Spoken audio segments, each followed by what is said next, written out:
രാഹുലിനെ വേട്ടയാടിയ പാവാട വിജയനെ ജനങ്ങൾ കണ്ടം വഴി ഓടിച്ചു. 2016 സരിതയുടെ അടിപ്പാവാടയുടെ സഹായത്തോടെ അധികാരത്തിലേറിയ ആ പിണറായി വിജയനെ 2026 കേരളത്തിലെ സഹികെട്ട ജനങ്ങൾ കണ്ടം വഴി ഓടിക്കുന്ന കാഴ്ചയാണ് നമ്മളിപ്പോൾ കണ്ടുകൊണ്ടിരിക്കുന്നത്. വളരെ ദയനീയമായ, കേരള രാഷ്ട്രീയ ചരിത്രത്തിൽ ഇന്നുവരെ ഉണ്ടാകാത്ത തരത്തിലുള്ള നാണംകെട്ട പരാജയത്തിനാണ് പിണറായി വിജയനും കൂട്ടരും സാക്ഷ്യം വഹിക്കുവാൻ പോകുന്നത്. ഭരണ പരാജയങ്ങളിൽ നിന്നും ശ്രദ്ധ തിരിക്കാൻ, ശബരിമല കൊള്ളയിലെ ശ്രദ്ധ തിരിക്കുവാൻ, ഈ സംസ്ഥാനത്ത് നടക്കുന്ന സ്വർണം പൊട്ടിക്കൽ, സ്വർണ്ണക്കള്ളക്കടത്ത്, മയക്കുമരുന്ന് കച്ചവടങ്ങളുടെ എല്ലാം നേതൃത്വം കൊടുക്കുന്ന ഈ പിണറായി വിജയൻ തെരഞ്ഞെടുപ്പ് സമയത്ത് ജനങ്ങളുടെ ശ്രദ്ധ തിരിക്കുവാൻ, ഭരണവിരുദ്ധ വികാരങ്ങളിൽ നിന്ന് ജനങ്ങളെ പിന്തിരിപ്പിക്കുവാൻ രാഹുൽ മാങ്കൂട്ടത്തെ വേട്ടയാടി. ഈ കഴിഞ്ഞ 4 മാസം കേക്കച്ചന്റെ സഹായത്തോടെ രാഹുലിനെ വേട്ടയാടുന്നത് നമ്മൾ കണ്ടതാണ്. തെരഞ്ഞെടുപ്പ് അടുക്കാറായപ്പോൾ രാഹുലിനെതിരെ വ്യാജ പരാതികൾ സംഘടിപ്പിക്കുകയും മുഖ്യമന്ത്രിയുടെ ഓഫീസിൽ വെച്ച് ഗൂഢാലോചന നടത്തുകയും അമിതാവേശം കാണിച്ച് ഒരു പരാതിക്കാരി പോലും ഇല്ല എന്നിരിക്കെ പരാതി കൊടുക്കാൻ പോലും താല്പര്യമില്ലാത്തവരെ കുത്തിപ്പിരുക്കി കളത്തിലിറക്കി അവസാനം രാഹുലിനെ 15 ദിവസങ്ങളോളം വേട്ടയാടി അത് മാധ്യമ വാർത്തയാക്കി അതിൽ വിജയിച്ചു എന്ന് കരുതിയിരുന്ന ആ പാവാട വിജയനെ കേരളത്തിലുള്ള ജനങ്ങൾ തിരിച്ചറിഞ്ഞു. ആ പാവാടയുടെ പിൻബലത്തിൽ വിജയിക്കുന്ന ആ പിണറായി വിജയനുള്ള കേരളത്തിലെ സാധാരണ ജനങ്ങൾ അവരുടെ ചൂണ്ടുവിരൽ കാര്യമായി ഉപയോഗിച്ചു. അതിൻ്റെ ഫലം ഇപ്പോൾ നമ്മൾ കണ്ടുകൊണ്ടിരിക്കുകയാണ്. ഈ വിജയം കണ്ട് കേരളത്തിലെ ഈ ജനങ്ങളുടെ ഈ പ്രതികരണം കണ്ട് ഇന്നലെ ഞങ്ങൾ പറഞ്ഞിരുന്നു, കേരളത്തിലെ ഒരു പൊതുജന വികാരം അത്രത്തോളം ശക്തമായി നിൽക്കുകയാണ്. ഏത് കുറ്റിച്ചൂലിനെ നിർത്തിയാലും ജയിപ്പിക്കും എന്ന ഒരു മാനസികാവസ്ഥയിലായിരുന്നു കേരളത്തിലെ ജനങ്ങൾ. കാരണം കഴിഞ്ഞ 10 കൊല്ലം കൊണ്ട് അത്രത്തോളം പൊറുതിമുട്ടി. ഇപ്പോൾ ഈ തെരഞ്ഞെടുപ്പ് സമയത്ത് ഇവരുടെ സിൻഡിക്കേറ്റ് മാധ്യമങ്ങൾ പറയുന്നത് മാത്രമേ പുറത്തു വരാവൂ, അതിനെതിരെയുള്ള ഒരു സ്വരം പോലും ഉണ്ടാകരുതെന്ന് കരുതിയാണ് ITV ന്യൂസിനെതിരെയും ഈ പാവാട വിജയൻ കള്ളക്കേസ് എടുപ്പിച്ചു. കോടതിയിൽ ഇതുവരെ പോലീസ് ഒരു റിപ്പോർട്ടോ FIR FISO കൊടുത്തിട്ടില്ല. കാരണം മെയിലിൽ ഊമക്കത്തായി ആരെ കൊണ്ടോ അയപ്പിച്ച് അപ്രകാരം ഒരു പരാതിയുടെ പേരിലാണ് എനിക്കെതിരെയും ജാമ്യമില്ലാ വകുപ്പുകൾ ചുമത്തി കേസെടുത്തത്. ഈ തെരഞ്ഞെടുപ്പ് ഫലം പുറത്തു വരുമ്പോൾ ഏതു നിമിഷവും അറസ്റ്റ് ചെയ്യപ്പെട്ടേക്കാമെന്ന ആ ഒരു അവസ്ഥയാണ് എനിക്കുണ്ടാക്കിയിരിക്കുന്നത്. 15-ാം തീയതി കോടതി പരിഗണിക്കുന്നത് വരെ ഏതു നിമിഷവും എന്നെ അറസ്റ്റ് ചെയ്യുവാനുള്ള ഒരു ശ്രമം ഇവരുടെ ഭാഗത്തു ഉള്ളത് കൊണ്ട് തന്നെയാണ് എനിക്ക് മാറി നിൽക്കേണ്ടി വന്ന ഒരു ദുരവസ്ഥയുണ്ടായത്. പക്ഷേ ഇത് പിണറായി വിജയനുള്ള കേരളത്തിലെ ജനങ്ങളുടെ മറുപടിയാണ്. ഇയാളുടെ ഈ സകല കള്ളത്തരങ്ങളും, ഈ ശബരിമലക്കുള്ള മറയ്ക്കുവാൻ നടത്തിയ ഈ പൊറാട്ട് നാടകങ്ങളും സകലതും ജനങ്ങൾ മനസ്സിലാക്കി എന്നതിന്റെ തെളിവാണ് പിണറായി സർക്കാരിനേറ്റ ഈ കനത്ത തിരിച്ചടി തദ്ദേശ തിരഞ്ഞെടുപ്പിൽ. അതുപോലെ തന്നെ എടുത്തു പറയേണ്ടുന്ന ഒരു കാര്യം, ഈ കേക്കച്ചന്റെ സ്വന്തം മണ്ഡലത്തിൽ BJP വിജയിച്ചു. അതുപോലെ തന്നെ ഇപ്പോൾ ഇതുപോലെ വലിയൊരു ആന്റി ഇൻകംബൻസി ഫാക്ടർ നിൽക്കുമ്പോൾ, ഇതുപോലൊരു തരംഗം ഉണ്ടാകുമ്പോൾ പോലും തിരുവനന്തപുരത്ത് 3-ാം സ്ഥാനത്തേക്ക് നിൽക്കുകയാണ്. കാരണം നിലവിലത്തെ ഒരു സാഹചര്യത്തിൽ 1-ാം സ്ഥാനത്ത് എത്താമായിരുന്ന ഒരു അവസ്ഥ, ഈ കേക്കച്ചനും സംഘവും ഈ കളിച്ച കളി എന്ന് പറയുന്നത് അതിന്റെ ബെനിഫിറ്റ് ഉണ്ടായേക്കുന്നത് BJPക്കാണ് എന്നതാണ് വസ്തുത. ഈ പ്രതിപക്ഷ നേതാവിന്റെ സ്വന്തം വാർഡിൽ ഇതാ BJP വിജയിച്ചിരിക്കുകയാണ്. അതുപോലെ KC വേണുഗോപാലിന്റെ ദേശീയ നേതാവാണ്, അയാളുടെ സ്വന്തം വാർഡിൽ ആലപ്പുഴയിൽ ഇടതുപക്ഷ സ്ഥാനാർത്ഥി വിജയിച്ചു. അതുപോലെ തിരുവനന്തപുരത്ത് K മുരളീധരൻ നേതൃത്വം കൊടുക്കുന്ന സ്ഥലത്ത് ഇതാ സംസ്ഥാന ചരിത്രത്തിൽ ആദ്യമായി ഇതാ ഒരു കോർപ്പറേഷൻ ഭരണം NDA പിടിച്ചെടുക്കാൻ പോവുകയാണ്. NDAക്ക് വളർച്ച ഉണ്ടാക്കിയത് ഇവന്മാരുടെ ഈ തമ്മിലടിയാണ്. ഇവരാണ് ഇതിനുള്ള ഒരു അവസരം ഉണ്ടാക്കി കൊടുത്തത്. ഇന്നലെ വരെ K മുരളീധരൻ പറഞ്ഞത് നാം എല്ലാം കേട്ടതാണ്.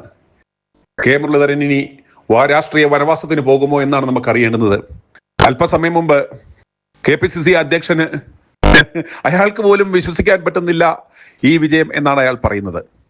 ഇവന്മാരെല്ലാം ഒരു പരാജയം ഉണ്ടായാൽ അല്ലെങ്കിൽ പിന്നോട്ട് പോയാൽ അത് രാഹുൽ മാങ്കൂട്ടത്തിന്റെ മുകളിൽ വെച്ച് കെട്ടാമെന്നാണ് ഇവന്മാർ കരുതിയിരുന്നത്. എന്നാൽ കേരളത്തിലെ ജനങ്ങൾ സത്യം മനസ്സിലാക്കി, ഇത് പിണറായി വിജയൻ ഈ കേക്കച്ചനും ഇത് കൃത്യമായി ആസൂത്രണം ചെയ്തുള്ള ഒരു വേട്ടയാണെന്ന് ജനങ്ങൾ തിരിച്ചറിഞ്ഞ ആദ്യത്തെ പ്രതികരണം ഈ തദ്ദേശ തെരഞ്ഞെടുപ്പിൽ അത് പിണറായി വിജയന് കൊടുത്തു.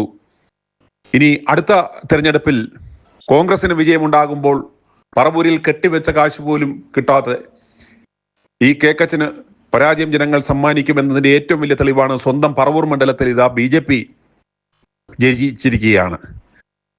കഴിഞ്ഞ തവണ ഈ BJPയും ഇടതുപക്ഷവും സഹായിച്ചതുകൊണ്ട് മാത്രമാണ് ഇയാൾ ജയിച്ചു കയറി വന്നത്. ഇത്തവണ BJP നല്ലൊരു സ്ഥാനാർത്ഥിയെ നിർത്തിയാൽ, അതുപോലെ CPIയുടെ കയ്യിൽ നിന്നും സീറ്റ് പിടിച്ചെടുത്ത് CPM ഒരു നല്ല സ്ഥാനാർത്ഥിയെ ഇട്ടാൽ ഈ കേക്കച്ചൻ മണ്ഡലത്തിൽ തോക്കുമെന്ന കാര്യത്തിൽ യാതൊരു സംശയവും വേണ്ട.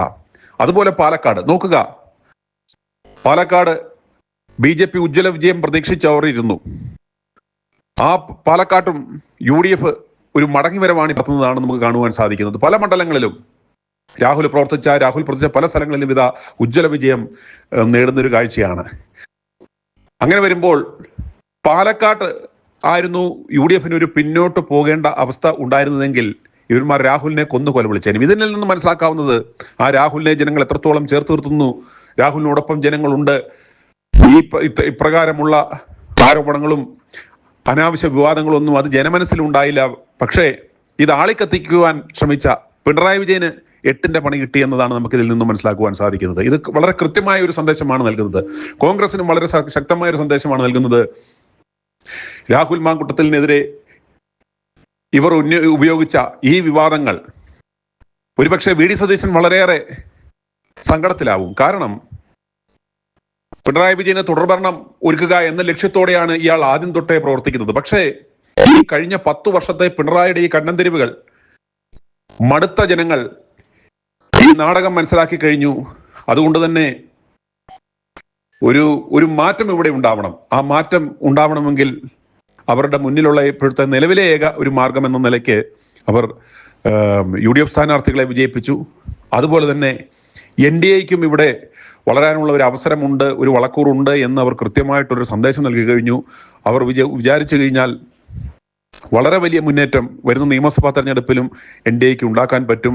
ഈ കോൺഗ്രസിലെ ഈ തമ്മിലടി, ഈ കുതികാലിവെട്ടുകൾ, ഈ വിജയത്തിന്റെ പിതൃത്വം ഏറ്റെടുക്കുവാനുള്ള അടികൾ ഉടൻ തന്നെ ആരംഭിക്കും. ഒരു സൈഡിലൂടെ അത് ഇപ്പോൾ KPCC അധ്യക്ഷൻ വന്നു.